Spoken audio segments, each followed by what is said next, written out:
Welcome to our presentation about aligning intrinsic and extrinsic rewarding to boost performance.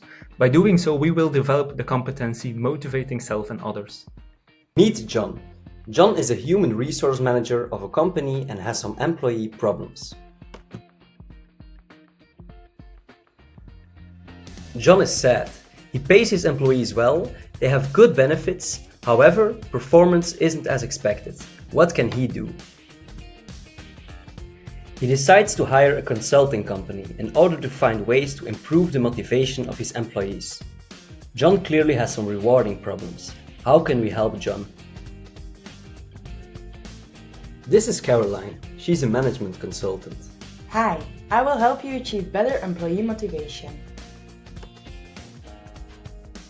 Employee motivation drives behavior and promises the greatest return on investment. According to research, motivation is a key component of engagement. Motivation helps employees to be proactive, to invest additional time and energy in their job, and to react more quickly when obstacles stand in their way. All of this leads to better performance. However, not all motivation is created equal. Broadly, there are two ways to motivate: intrinsic or extrinsic. On the one hand, employee motivation can be driven from inside the individual, or in other words, intrinsic. This kind of motivation is most likely to occur when the work is personally meaningful in some way. On the other hand, extrinsic motivation depends on outside stimuli like salary and bonuses. Now have a look at John's situation.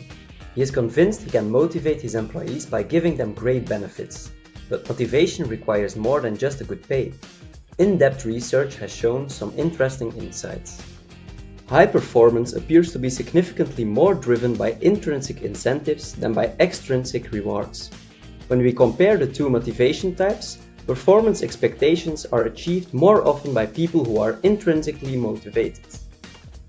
The proportions are significantly higher, 67% instead of 55%. That's quite a huge gap. John's basic idea is good. We don't want to suggest that extrinsic motivation is less effective or important.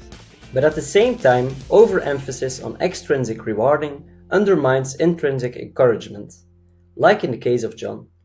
As there is a strong correlation between the two types of motivation, it is important to match extrinsic and intrinsic incentives. According to our benchmarks, 70% of employees globally report feeling intrinsically motivated, whereas only 59% of employees declares to be extrinsically motivated. The gap between intrinsic and extrinsic motivation creates an internal state of tension. It is uncomfortable for employees to know that the motivation they bring with them each day is not matched by the organization to which they are committed. This type of inconsistency breeds discomfort. Employers underestimate the desire of employees to feel wanted or needed. We identify this behavior regardless of gender and age, a fair way and a decent motivation. The question is, how can we close the motivation gap? Well, by implementing the right structures at the right pace, organizations can slowly work to close the gap. To support intrinsic motivation, John could provide challenging and interesting work that fully leverages their skills and abilities.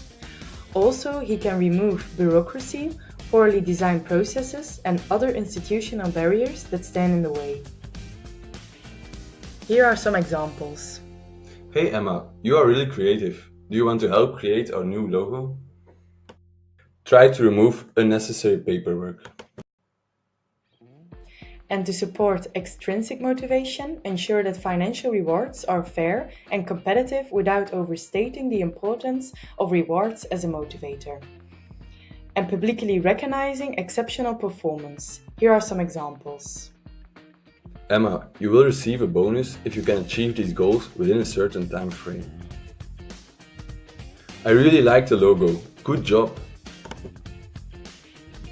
By providing meaningful development opportunities, recognizing employee efforts in public ways, and helping employees understand why they are part of a winning team, the result will be higher engagement.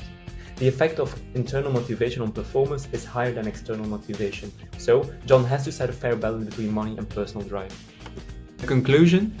The ability to motivate people is one of the greatest skills an entrepreneur can possess.